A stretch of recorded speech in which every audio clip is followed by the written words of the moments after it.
大家好，欢迎大家来到好时宜居 All About the Ones。这是温刀两黑爱不哈，我是王太。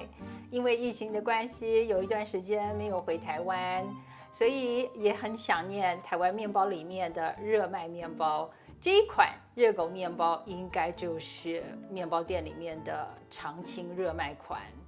今天我用的手法也是免揉，跟上次介绍的哈斯面包是类似的手法，非常适合在周末的时候，妈妈早起的时候先把面团和好，那吃一个早午餐。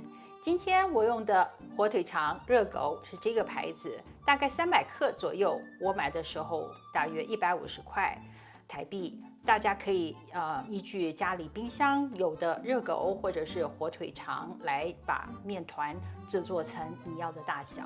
我们来看看我用了什么样的方法和什么样的材料吧。